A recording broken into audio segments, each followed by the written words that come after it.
Purple Lunchbox is back. Nintendo Switch Online expansion pack. Despite it having a library of Sega Genesis games, Game Boy games, and even Nintendo 64 games, it's never really felt worth the price to me. But now that they're adding the GameCube library and opening it up with up-resed versions of Wind Waker, Soul Calibur 2, and the best racing game of all time, F-Zero GX, yeah, I think I've been persuaded. In the future, they also plan on adding Mario Sunshine, Fire Emblem Path of Radiance. Do you know how expensive that game is these days? Pokemon Gale of Darkness, Mario Strikers, Chibi Robo, Luigi's Mansion, and Pokemon Coliseum? That's a seriously solid lineup of games, and they're even supporting them with online functionality so you can play online with others. That means online multiplayer for Soul Calibur 2 and F-Zero GX. And hopefully, if there's a spike in players playing these games online, like for Soul Calibur and F-Zero, hopefully that will help in some small, tiny way in helping these games get another game in their series. Now, I'm sure there are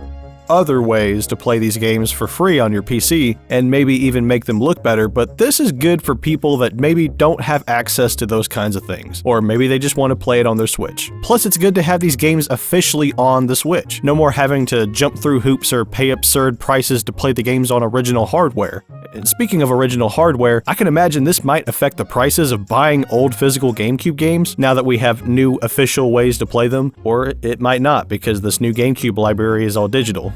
Huh, who knows? They're also re-releasing the GameCube controller. It's one of my favorite controllers of all time, but never really for Smash Brothers. My favorite Smash controller was the Wiimote and Nunchuck. But I own so many different forms of the GameCube controller already, it's crazy. I own a few of the original GameCube controllers. I own the Nixie Wizard Switch GameCube Joy-Cons. They make the Switch look way too big, but it's so cool. Currently, I'm using these Nixie GameCube themed Joy-Cons. They light up and the buttons kind of look like jewels. But I've got enough controllers to have the GameCube aesthetic, and while I would like to have it, we all know that the new GameCube controllers are going to sell out the minute it hits the online store. Now, as for the future of GameCube and SO, there are a few games that I hope will eventually make their way on there. First and foremost, if Nintendo isn't going to remaster Metroid Prime 2, then they should at least add it to GameCube and SO. Fun fact, this is actually the hardest version of the game. When it later came to Wii in the Metroid Prime Trilogy Collection, they toned down the difficulty. I never owned the Metroid Prime Trilogy Collection, so this is the only version I've ever played, and I only found out later after beating it that it was the hardest version.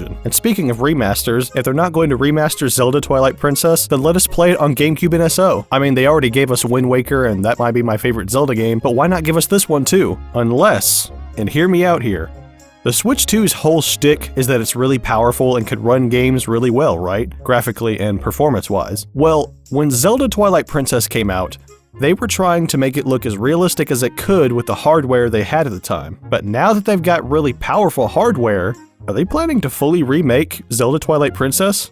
One can dream. Since Nintendo is supporting online functionality for these games, it would make so much sense for them to add Zelda 4 Sword Adventures. I've actually never played this one. The setup to play it was so complicated. You had to have a GameCube, a copy of the game, 3 Game Boy connector cables, 3 Game Boys, and 3 friends just to play the game in 4-player mode. Nowadays, they can make it to where you just launch the game, your friends join, and you're ready to play. Bam. That simple. Some other games I'd like them to have is Beautiful Joe 1 and 2. These are cool and unique action games where you're just a regular dude who got sucked into a movie and became its main character. You are then granted superpowers by the original main character, and you get the ability to slow down or speed up time and do all kinds of crazy moves. The Beautiful Joe games have a lot of style and flair, but watch out. The boss battles in these games actually get pretty dang hard. Here's a couple of quick ones they could add. Tack and the Great Juju Challenge, really fun couch co-op game. True Crime Streets of LA and True Crime Streets of New York. I'd like to see these games actually run well. Even on the original GameCube, these games run like dirt. They're fun, but they run like dirt. They could add a few Mario parties, but they probably won't. Ultimate Spider-Man would be really cool. Smash Brothers Melee is a no-brainer. Mario Kart Double Dash, Star Fox Adventures, and Star Fox Assault would be great. Come on, Star Fox needs some love too, Nintendo. Super unlikely, but